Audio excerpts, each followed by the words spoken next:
Today is Thursday, March 21st, 2013, and we're in Kingfisher County, Oklahoma with James and Elaine Gerber with the Kremke-Gerber Farm. This interview is part of the Oklahoma Centennial Farm Families Oral History Project. Thank you so much for joining us today. Well, we're going to begin by learning a little bit more about your family and the farm. Could you tell us how your family came to Oklahoma? John Kremke came down from St. Cloud, Minnesota. We've got records that show that he came over in about 1850s on the boat, and maybe it's more like 1860s and 70s. And as I found, a lot of the immigrants would come and then they would move to an area where there were a lot of other immigrants of like sources. And so I believe that they first settled somewhere in Ohio. Then they moved on to Minnesota, and all those conclaves were either united by, like say, a region that they came from, religion, whatever. But he came down from St. Cloud, Minnesota in about 1900. I can't find a copy. I had an extra copy of the actual deed report. He bought it from the guy who got it from the run. As you know, when you settled on the run, you had to improve it for 6 years, and you actually went to the U.S. Patent Office and figured out why, but to get the land grant. So the only other name I think is something like Crook or Cook. I can't remember exactly. And so the next name on the deed is John F. Kremke. That's my great-grandfather. He came down, and as far as I can tell from what oral history I've gotten from my relatives, he improved the land. My grandmother was born, I believe, in St. Cloud in about 1896.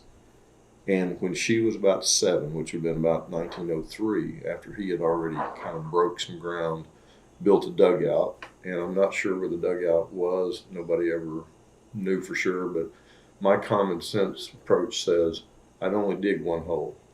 I would dig my dugout where I'm going to build my house. And the old house had a basement with old native stone sides, not very secure because the foundation was kind of going bad even in the 50s and 60s when I was a kid. But anyway, he lived in a dugout, and the rest of the family came down on the train about 1903. The house, I think, was probably built about that time. I've got one living uncle. He thought it was built before 1900. But I think Kremke built the house, and it was probably in 1901, 1902. That's the house you see on the painting, and I've got a better picture of it if you'd like to see it. But so when they came down, my grandmother Helen, was about 7, and I didn't really know this until lately, but apparently they were all Christian Lutherans, because I remember Grandma used to say her name was actually Helena Maria Wilhelmina Kremke, because most are given a christening name as well as their middle name from their family. So that's how they came to own the land. He didn't make the run. He came down later and bought it from this other gentleman. And were they farmers? Yeah. He came, and being from the old country, I've often wondered, why did those people come over? If you've seen some of the boats they came over on, you'd have to be pretty desperate to get out of a land where all your relatives are, all your ancestors. What would cause you to be so desperate that you would want to cross in a little boat to a place you've never been before and try to make it on your own? It's just incredible. I have my theories about the old country because, the boundaries changed so rapidly. It was like you didn't know if you were in one country, the next day you might be in another country because somebody won a war and changed the boundaries of the country. But at any rate, he came over here as a farmer. As you probably know, in the 1890s when this land was first broken out, fallow, Kingfisher was like the #1 importer or exporter of hard red winter wheat because it was so fallow. You didn't need fertilizer. It was all just, buffalo fertilized and virgin soil, and we had huge crops. So I think that's probably why those first farmers really made it pretty easy, but that was his main occupation. So in the early days, it was mostly wheat? Mm-hmm. He had cattle, and I'm told that they even, had their own fruit orchard down here, probably mainly peaches, just north of where I've got that loafing shed now. So they were pretty self-sufficient, had a few milk cows, I'm sure, because even my grandfather milked enough, to keep the family going. What extra, went to town at the creamery.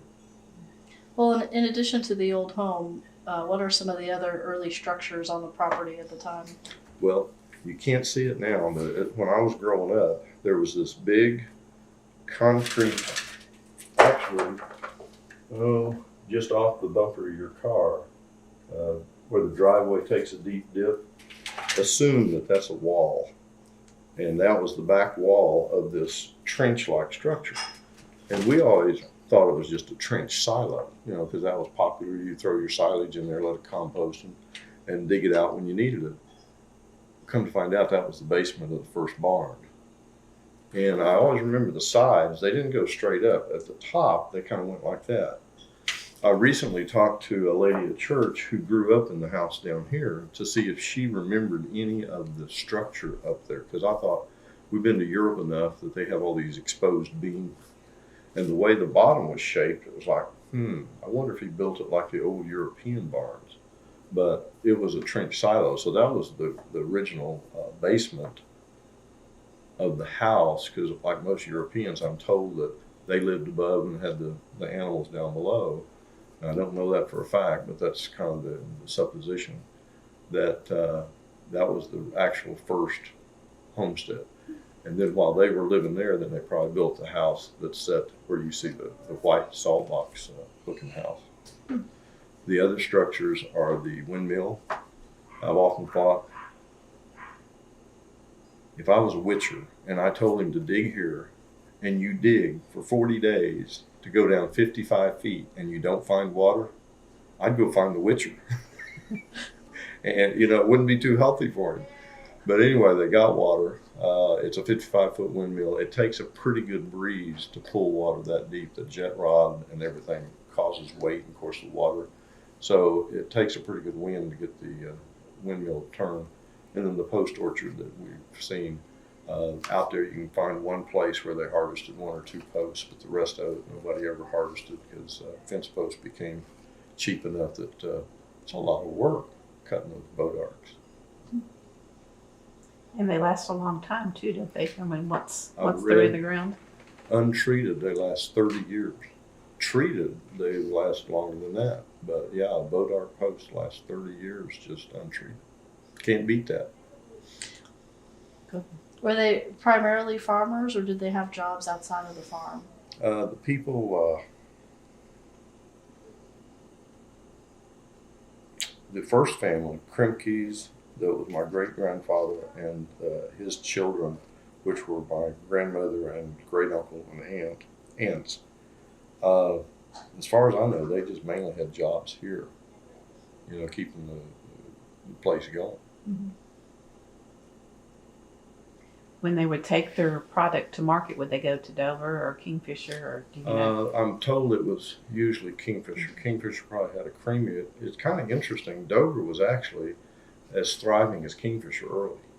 And if you see maps early on, there was a railroad bridge over the Cimarron here, but there wasn't a highway bridge.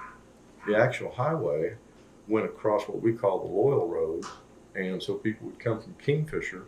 And I remember some of these corners. You ever heard, what a correction line is? Well, these correction lines would have these huge banks, like people go around them, like a Daytona.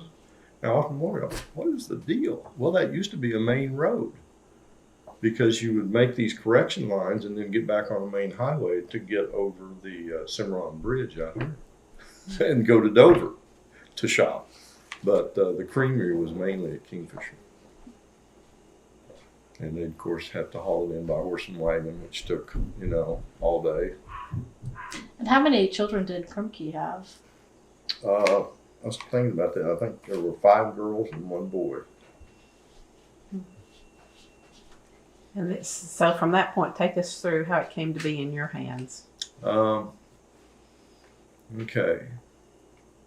One of Kremke's daughters was Helen.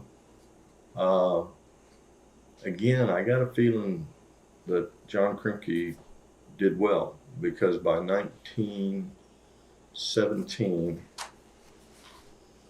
you want to check the date of Grandma Helen and W.D.'s wedding? I think it was 1917. John Kremke moves to town, and having all girls, you know, yeah, it'd been nice to give everybody part of the farm, but they probably had husbands that, because two of them married Harrisons, which have a lot of land and holdings around here. Was it 17? Mm-hmm. So by 1917, John Kremke's moving to town. He's taking it easy. And my grandfather, W.D., marries Helen, and they buy the farm, basically. In fact, I think I ran across that deed one time that they didn't get it for free. They bought it from John Kremke. So that was my grandmother. Well, then my father and his brother, my dad was born in 1923 in the house down here. And his brother is 5 years younger, and I'm assuming he was born here too. And so this was their family home. So Dad was born and raised. In fact, he told me one time, this viaduct up here on the highway, he was about 10 or 12. He said they were building it. They didn't have the main road at that time. Again, they were headed for Cimarron, and they built the bridge then to go along with that highway. So they were actually digging and building the viaduct when he was about 12. That would have been about 1934, 35. And so that was how it came to my hands, because Dad inherited a half. He bought the other half from his brother. So it was all in one package as a 160. And then when he passed away, it passed all to my mom. And then we bought it out of the inheritance, basically. I'd always dreamed about building up here. It's rough, let me tell you. That wind is terrible. Well, your father, where did he go to school? Well, he and his brother both went to Dover about the first 10 years, but then they went 2 years at Kingfisher, which had a better curriculum. They had physics and chemistry. And Dad went to OU from high school in Kingfisher. He graduated in 1940. And he went about 2 or 3 years at OU. And he said the worst thing he ever did was drop out of college, because he was drafted like that. It was 1943 or so, 44, I guess. And my uncle, 5 years younger, wasn't in the right age range to be drafted, went to OU and came out a chemical engineer. So he got his physics and stuff there at Kingfisher, so that was a little better education. So about 9 or 10 years at Dover, and then they transferred to Kingfisher. I'm not sure what the transfer laws were then. If you had a car, you went wherever you wanted to, I guess. That was my next question. How did they get there? I'm not sure. I think probably they did have an old car or a pickup. So he spent his youth on the farm. Yes, he did. Did he ever tell you stories of his chores? No, not really. No, we didn't talk much about that. When he came back from the service, what did he end up doing?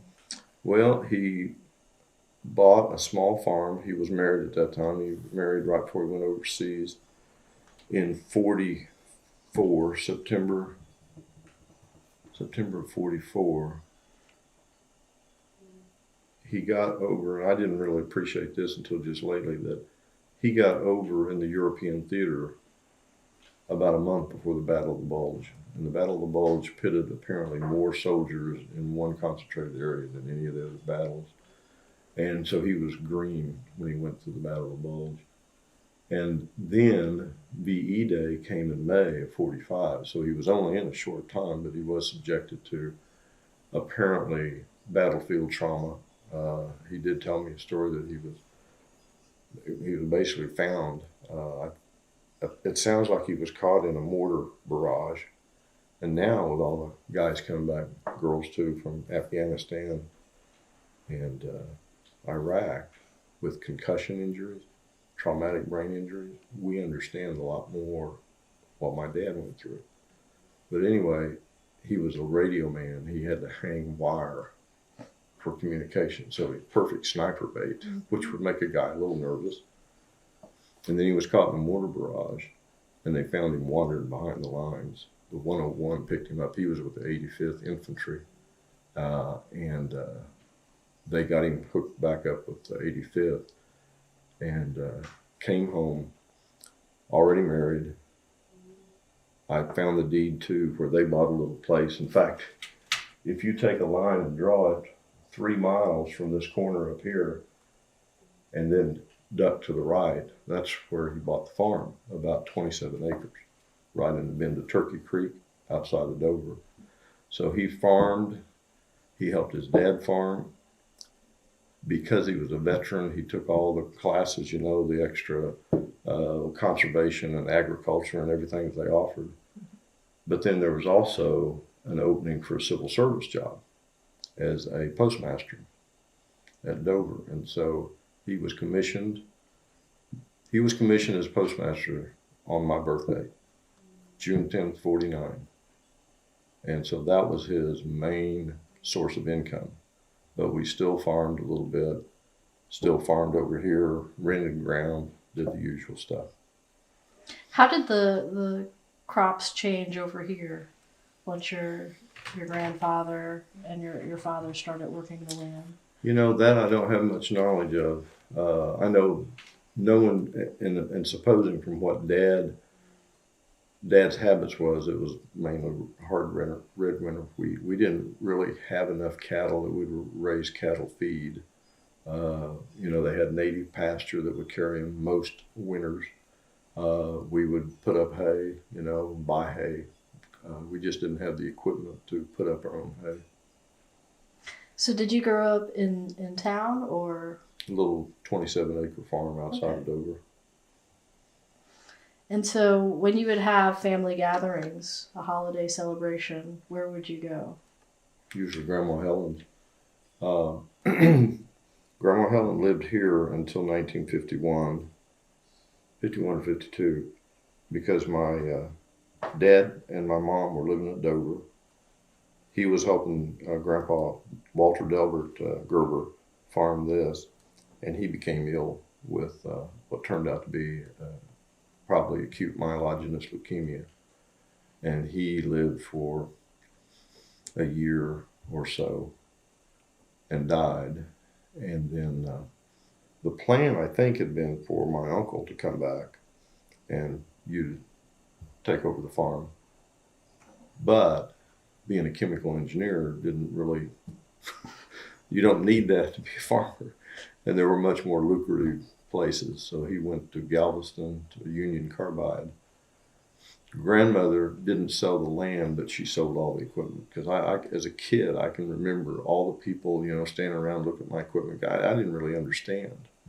But I remember all the equipment laid out, you know, and they just basically had an auction, sold off tractors and drills and stuff like that.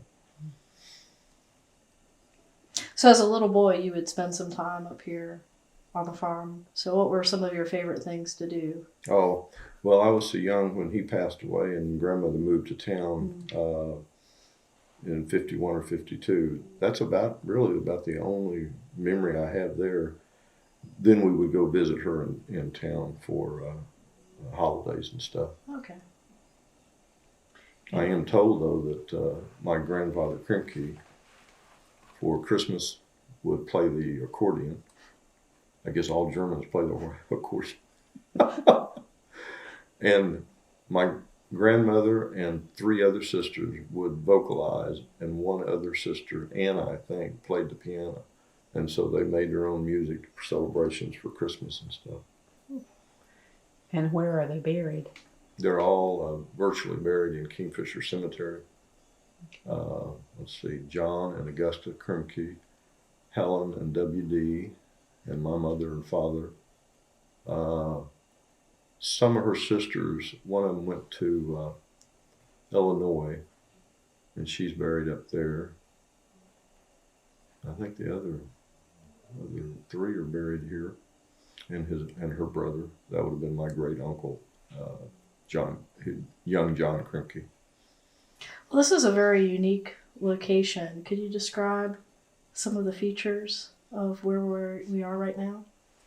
Oh, I think it's great as far as history, because we even have an article from an old magazine that they used to put out in Oklahoma City that basically down about our front gate, the Fort Reno Trail, the Chisholm Trail, as you know, split, and one branch went to Darlington to take cattle to the Indian reservation to be slaughtered for their purposes. So that trail then curved back and met up with the Chisholm Trail. And the Reno Trail, because again, they probably didn't have any cattle, it was a smaller trail. They just had a couple of buckboards and stuff. In fact, my uncle said one time they had, when they demonstrate new equipment, they would bring out tractors and plows, and they demonstrated one down here, and they dug up an old musket that had obviously fallen off of or off somebody's horse. Anyway, the Reno Trail, it looks like it goes down to the river at a different place than the Chisholm Trail. The Chisholm Trail actually crosses about 2.5, 3 miles east of here, is the way that everybody tells me. And so they met up at a place in Dover, where I was born and raised, basically, called Red Fork Station. Red Fork Station's got an interesting history because there were people there already with trading posts, and that was before the opening. The cattle trails were like 1870 to 1875. It wasn't very many years, but it was before the opening. So people who already had businesses here had to get out. Nothing could lay claim. They didn't own it. So then they opened, and these people, they might try to get back to their same premises. But Red Fork Trading Station was right there in Dover. And that's basically where the trails met up and then headed north to Caldwell, Kansas. So we're not that far from the Chisholm Trail. We are right on the Reno Trail, where I was raised on that 27 acre is only about a half a mile, 3/4 mile from the Red Fork Station. So I was on the Chisholm Trail basically, because people think the Chisholm Trail is one lane road. No. Cattle don't herd that way. Sometimes it might be a mile wide. Most of the time they probably try to keep it to about 1/8 or 1/4 mile wide. So probably where I played on the creek behind our house at Dover was a place where the cowboys camped out because there was water there usually. And so, in fact, that's probably one of the most steady water supplies in that whole 2 square mile area. So I'm sure, in fact, I haven't checked the authenticity, but I found an old bean pot. I go down and found buffalo bones. That's another thing that they probably had a buffalo jump. So I started digging up buffalo skulls a few years ago off the place at Dover. Anyway, so this place is just full of history. Before we broke in this ground up here, there were buffalo wallows. Buffaloes would just kind of start gnawing in the dirt, pawing in it, and then they'd get down and roll their shoulder, and before you knew it, they were just huge, about 15, 20 feet diameter, shallow puddles where they would take a dust bath or a mud bath to keep the flies and stuff off of them. But now that they broke that ground out, now you can't see those, but there's still maybe a couple down on this pasture land north of us on the old Beckman place. Can you talk about the elevation here? Well, I've always been told that this was the tallest place in Kingfisher County. There used to be a geophysical marker out here, but it's not here now. But that's what we were told. I was told as a kid. But I look around on the horizon, I see other places that are almost as high. I'd have to get a topographical map to see, but that's what I was always told. This is one of the highest places in the county, or the highest place. And now if you get on top of my roof, I'm almost sure it's the tallest place in the county. And the wind always blows. Yes. Yeah. Had a friend come up, stood on my porch, and he said, "This is the most unlikely place you'd ever need a ceiling fan." But we were building it like, I want something kind of stirring. Well, we don't have to worry about that, but once a year maybe. When our best decision, was it? No. Can you talk about the 1906 train wreck? Yeah. It's interesting because my grandparents, Helen, my grandmother, and great-grandfather and great-grandmother were living here at the time. And I've even got a recording. Let's see. She died in 81.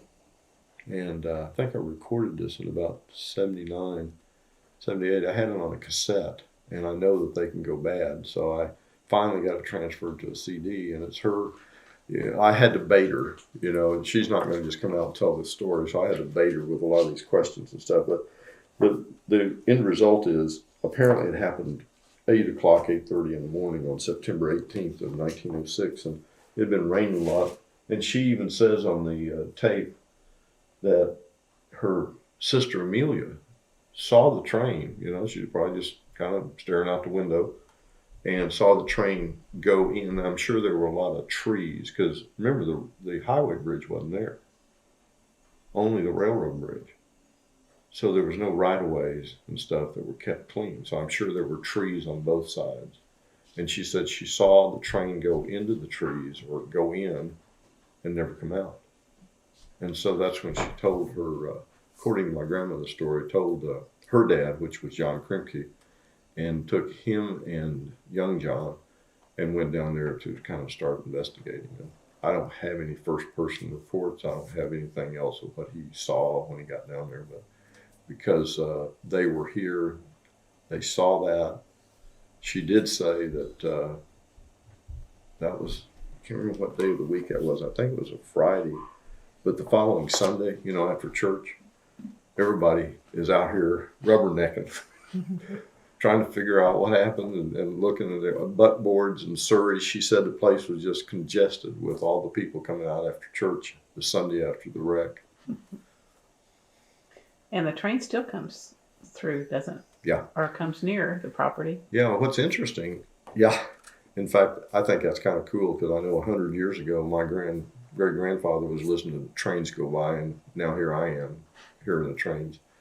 But according to the book, the National, Transportation and Safety Board, they rebuilt, the Chicago Rock Island rebuilt a trestle across this river in something like 12 days. And they said, no, it can't be safe. The first train that tried to pass, the sheriff went out and stopped.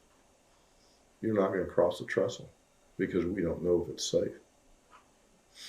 And it's like, built a bridge in 10 or 12 days, and here it takes us years to build, roads.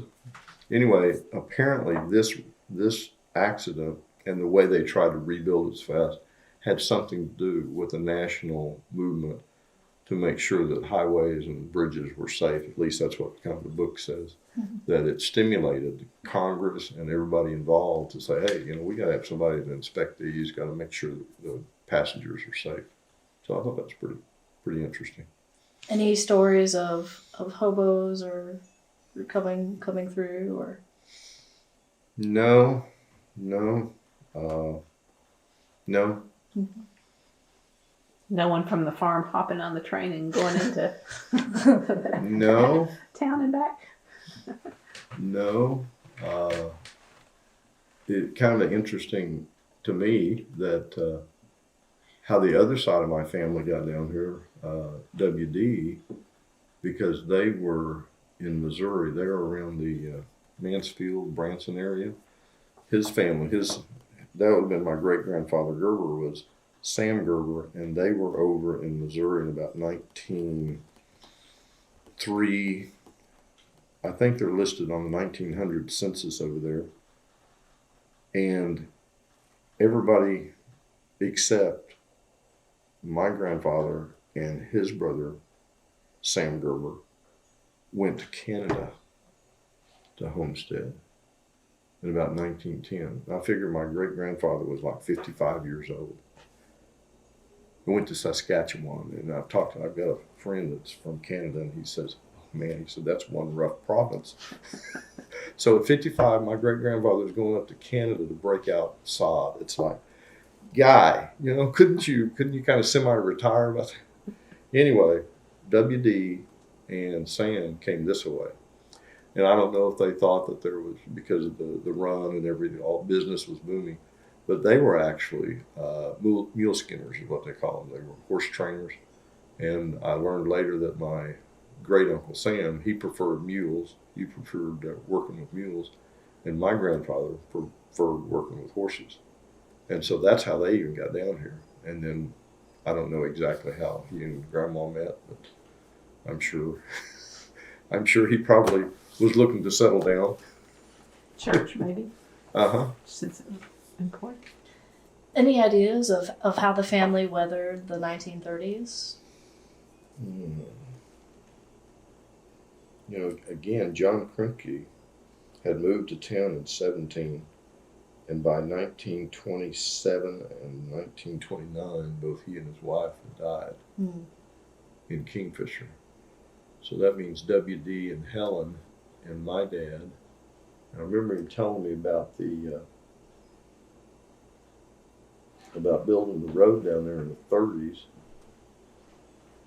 But I didn't really get a lot of stories of depression. Maybe that everybody was supportive. It just kind of one day seemed like the other. Didn't have a whole lot. Had to scrape for your food. Didn't really have if you survived, that was the main thing. If you had roof over your head, food in your belly, water to drink, that was about all you expected to do. You really didn't expect to get much more ahead than that. Did they participate in soil conservation efforts later? This is what kind of burns me a little bit, because the guys who built my roads were old timers, and they had to help build terraces on this place in the 60s, long before the government said they would help pay for it.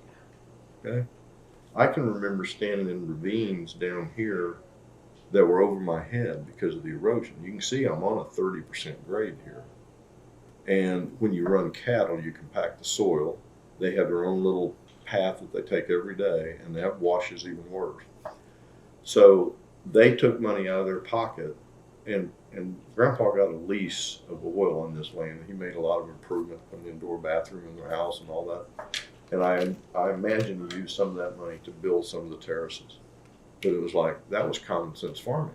You either let it wash away or you did something about it. The people who were unwise and let the stuff wash now gets compensated by a government program to build the terraces they should have built in the first place. Yeah, don't get me started on that. How do you really know? Well, it's like people who use their brains and spend their money to protect their land are not rewarded. People who are dumb enough to try to cultivate a 30-degree grade and see it wash down to the river, they get compensated by the government to build. It's like, you tell me where the sanity is in that. So there's oil on the property.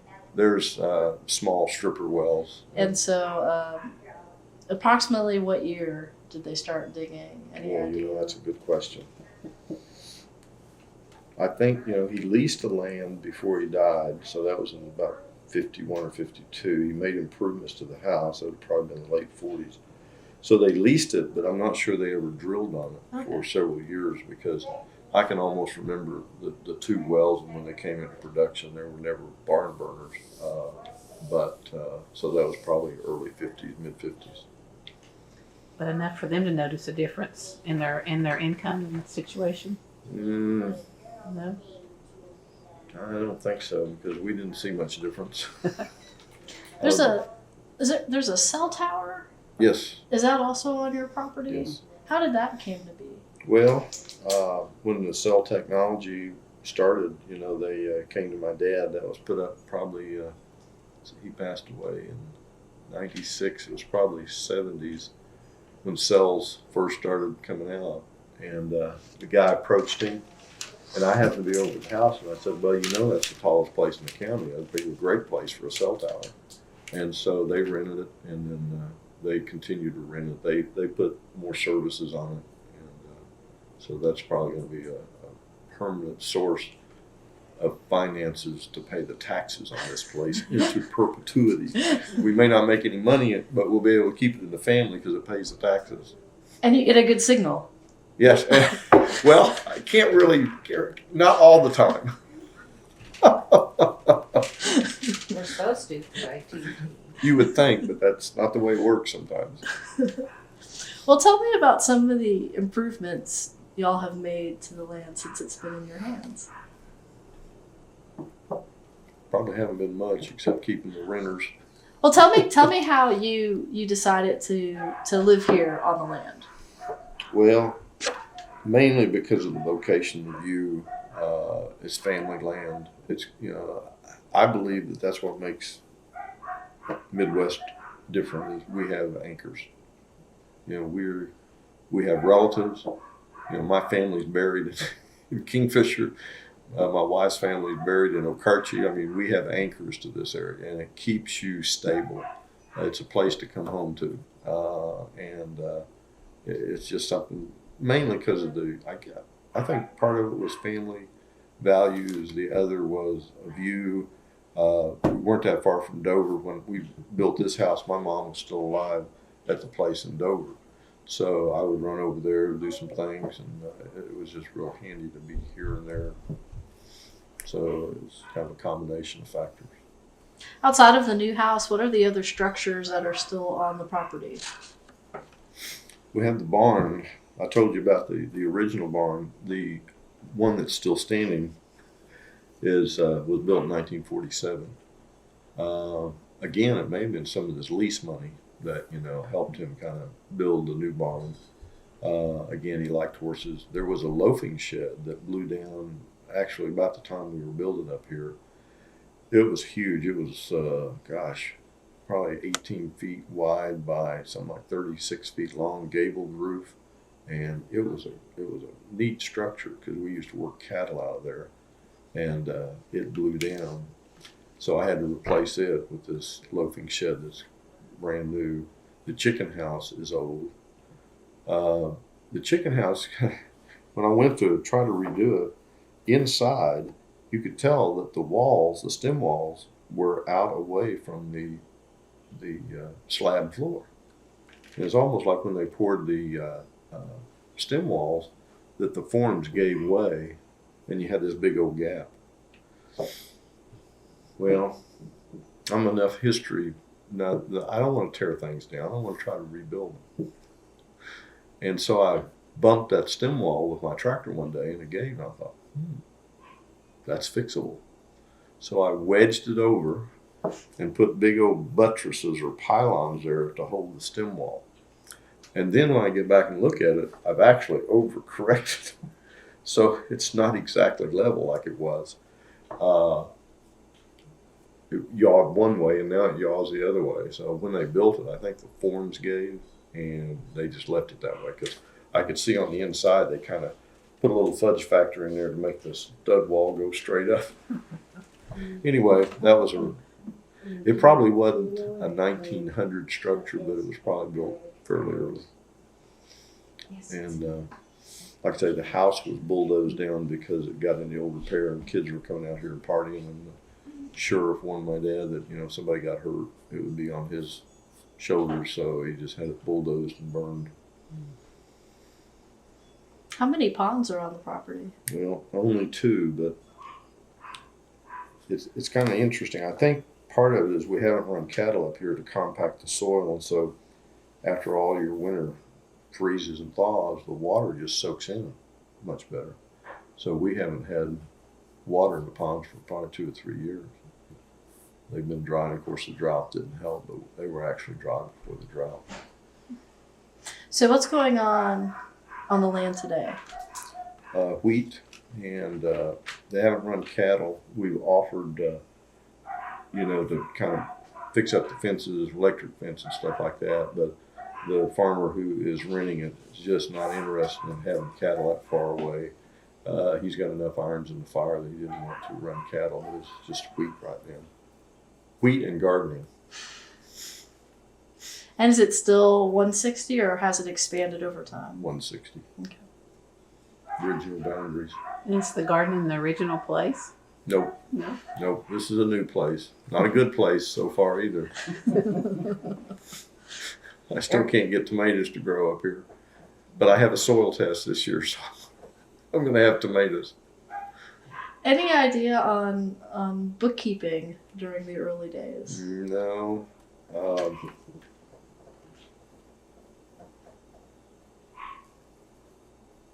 No, I don't. I get the feeling that John Kremke was probably pretty secretive. Yeah, he probably was. Wouldn't want to call him paranoid, but probably a lot of immigrants were that way. They just kind of kept everything kind of close to the vest. Their books were probably in their overall pocket, and that was it. Have you walked over every acre at least of the property? Yeah, basically. My uncle said that there used to be springs on the place, and so I keep looking for natural dips. And hopefully, without the compaction, we'll have more water soaking in. And I pray that one of these days the springs will start running again. That would probably be fresh water. Good water. No, the wind will keep them dry. So in your youth, you lived on the 27 acres. Is it still in your possession too? Yeah, I was fortunate enough to have some money ahead, and so I bought it as my folks, kind of a reverse mortgage, and so they had money to do a little bit more on, not worry about finances as we bought it over about 10 years. I've got some pear trees over there. Did have apple, but I've lost most of those with the last drought. And how long was your father a postmaster?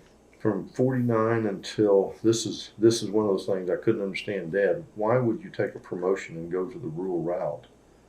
From 49 to 63, he was postmaster. From 63 till he retired in 79, he was a rural route carrier. And of course, rural route carriers, it's more intense, but you got off earlier. You started at 7. You ran your route, and if you could get in at 1 or 2, then, and it was probably less callback hassle than the postmaster. How many miles was his route? About 70 some, all rural. I think he took what was Route 2, I think, east out of Dover for the first 8 or 9 years, and then he wound up carrying, I think it was Route 1 out west towards Loyal. Did he do anything unusual while he was delivering mail other than just deliver it? Well, this is something I didn't really understand. They would have postal inspectors come in, and I know it always keyed him up because that post inspector would sit in the back seat of his car. I don't know what they did if they had a pickup, but he would actually ride the route and time you. And so you didn't have time to make, friends and shoot the breeze. You were on a schedule, and I know it really tore him up. It really caused a lot of anxiety when the postal inspector would come. So you hear the term "going postal." Now I kind of understand why. But no, he like I say, he kept a small farm. We would have wheat in our FFA projects, were either hogs, sheep, or cattle. So he'd have small projects. In fact, he and I would usually work this. I rented this area when I was in high school for FFA and put wheat on it. He did get active in Scouts about the time we were in Scouts. And we went to Kingfisher for a while and went to Hennessy for several years. So he was active. He was also active in the Masons. I think they had even an Elks chapter there. And my mom, you got to remember, in a small town, who pays for the street lights? My mom would actually go through the businesses and the cafes and collect money for a street light fund so they could keep the street lights on.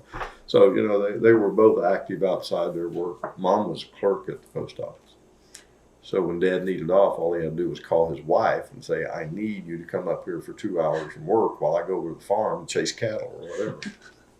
That was convenient. It was, it was almost mandatory. He could have had other clerks, but they wouldn't have come in with the drop of a hat. Mm-mm. Was she involved with homemaker clubs? No. She, the Masonic, that's a Eastern Star. She was kind of active in that. They enjoyed going dancing on Saturday night. They grew up in the big band era, and they loved to go to places and dance. So socially, they were always, looking for a place to go on Saturday night. As far as other organizations, like I say, the Street Light Fund, she also worked part-time at cafes because she waitressed before she got to be a clerk in the post office, and so she waitressed kind of part-time after that. When she got older, she made just all the time she was going to nursing homes to visit. She lost her mom. She lived back in Tennessee, and she always felt that she didn't have a chance to be with her mom, so she visited all the elderly people in the nursing home. They loved it. She loved it. Do you remember any interactions with county agents?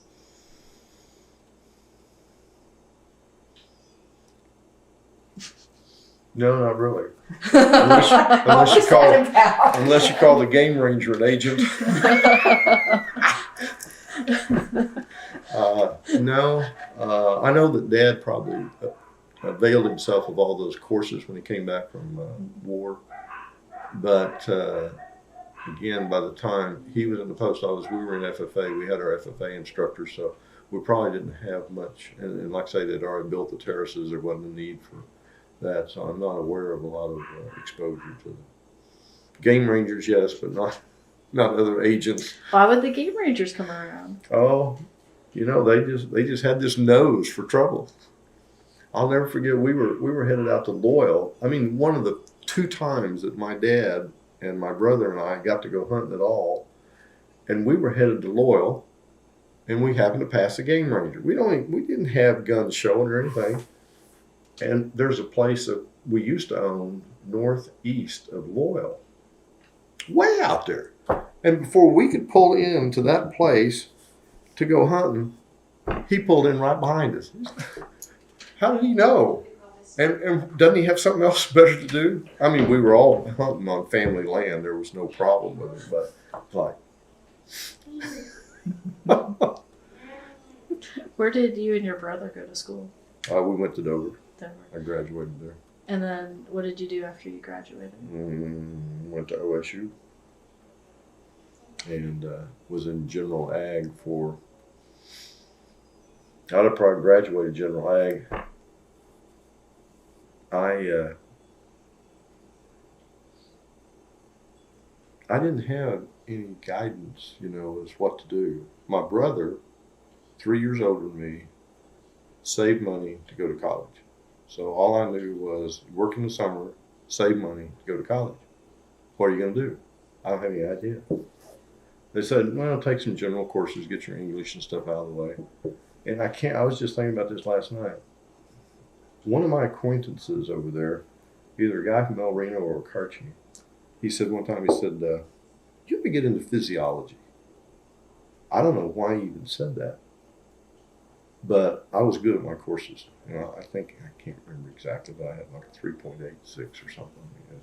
I had a 4.1 year. I could have had one semester. I could have had a 4 the next semester, but I failed to write one paper that would have got me an A. So anyway, it was like a 3.96 or something like for that semester. Anyway, I didn't have any trouble with studies. The guy said, hey, why don't you think about physiology? So I went and talked to physiology and jumped major. And what I didn't know was most of those people were pre-med. And as I go to check out, all I know is I'm getting married August of 71. In January of 71, not graduated until May, I'm looking for a job. 71 was a terrible year for jobs. I mean, I hit the pavement everywhere. I remember interviewing with Dr. Alapovic at OMRF to do anything in medical. He's just retired, still looking for apolipoprotein A and what it does for us or against us. Anyway, I knew I was getting married. I'd go to check out in like April, and my physiology guy, never forget, Jerry Hurst, PhD in physiology, great instructor. Difficult, but very good. He says, "Where's your med school application?" I said, "I don't have any money." He said, "That's not the deal. You get in and then you get loans." So I thought, I got to get a job. I'm getting married. So the first year, and see, in med school, what you do is you apply when you're basically getting out of college to get in from May to August, then you start med school. Well, I was already a year late. So this October, after we got married in August, I slide my application under the door on a Saturday after a Friday deadline. They were not impressed. They did call me for an interview, but I didn't get in. And the next year, I was more, got it in there when I was supposed to, and I got an early acceptance then. So in '73, I started medical school. I had one year of nursing school left when we got married. Yeah, we lived downtown, not too far from St. Anthony's Hospital. And then when I started med school, we lived there a couple of years, bad part of town now. But then in '73, Stephanie was a year old, 72 maybe. We moved out. Well, she was born in November '72, so it was about March of '73 we moved out to 52nd and around Deaconess Hospital. And went to med school, did a year of internship, came out to Kingfisher, opened a solo practice. A year later in '79, went to practice with a group in OOHRP. That group has dwindled to where I'm back in solo practice now since, '04. So. And do you make house calls? I have. Yes. I have. You can't make your overhead and make house calls. We used to have there was a joke, OOHRP used to have a hospital until '93. And there was a joke because I would go by and see this elderly lady. Oh, what a jewel. This lady was blind from glaucoma. She cared for her elderly uncle. What was his first name? Carl, who was a World War I veteran, who hated Nixon. Yeah, that's all he talked about. I think he was exposed to gas, or he had friends that were exposed. Anyway, we would talk about those days. But I would go see her after he passed away. I would go down and see her. And she was in the flood district of Kingfisher. And at least 2 or 3 times when I made the house call, she was sick enough to go to the hospital. So we would lock up the house. She didn't have any pets or anything, make sure the heat was. And we would put her in my Volvo station wagon, and I would pull in front of the hospital, and we would. You would make house calls with their so kids. So the nurses in accused me of just kind of picking people up off the street. Yeah, well, and then we went out to we used to go to the Nykolaiszyn, and we'd take the kids with us. Clyde was blind and from diabetes. And so I'd love to be able to do none of my house calls, but you can't make your overhead that way. Cost is too expensive. Malpractice, you couldn't make it back. I mean, I love it, but it's time consuming. You spend a lot more time than you should, but it's great. You really know your patients. Oh yeah. Rewarding. And he still makes house calls and nursing home calls, and anybody that calls, we take care of them. Yeah, I can't remember the very last house call I made. Like I say, you have to be careful because you spend a lot of time and And you like to talk too. Yeah. And how many children do you have? We have 3. Stephanie, who's a CPA with Interbank. She just turned 40. Joel is a fireman at Norman, lives at Piedmont, and Jacob is a lighting designer down in Dallas. In fact, one of his big projects was Dallas Convention Center. where the lights chase themselves around. Yeah. he had a big deal to do with that. And then we lost a little boy at 18 months from epilepsy. He was our second child. Born in 76 and we lost him in 78. You just got out of med school. He's buried, yeah. In fact, we had just moved. See, I had a surgery residency. Surgery. We do rotations on a monthly basis. You were in the And ER, I think. I was just starting the ER. I think I just left cardiology, I think it was. And so in that week, I had a week of vacation. We moved to Kingfisher, lock, stock, and barrel. And I do mean lock, stock, and barrel because soft was in a stock trailer. Going down the street. And we just moved in. It was. And our little boy was having seizures and he was having fever. And I didn't have my license, so I took him up to the local emergency room twice in about 3 days. And then he died at home. Actually, the Monday that I was supposed to start my ER rotation. So that was our welcoming to Kingfisher. Well, and looking at the farm and this 160, what do you hope happens to the land in the next 100 years? I don't know if any of your children have expressed interest in maybe coming back home. We have the son that's a firefighter.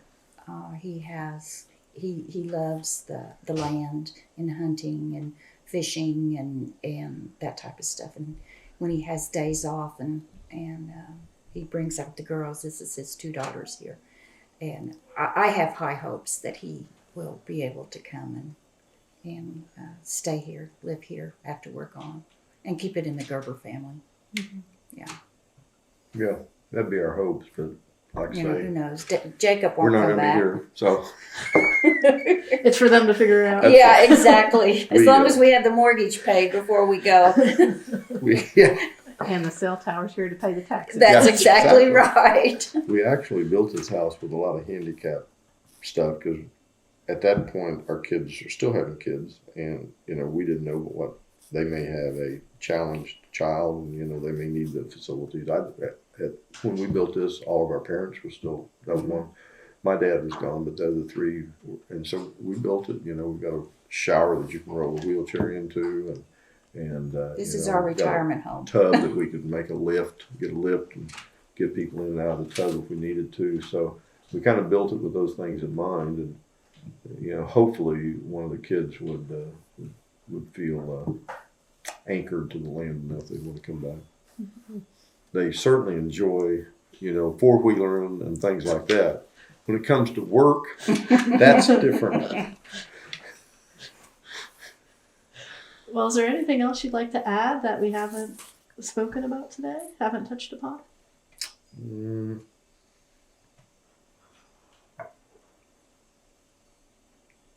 We'd like to get the new chicken house. Yeah. Every spring is another spring with no chickens, because I'd love to have chickens, my own eggs. But we have a lot of coyotes out here. Really? Oh, yes. And I'm not going to run a Kentucky Fried Chicken for the coyotes. So it's got to be very secure. So I'd like to do that. You need some? I'd like to, have more livestock, but no matter how good your fences are, cattle always get out. Mm-hmm. And my job as a physician, I can't just pick up and say, Lane, here, see these people. I got to go chase cattle. That doesn't work.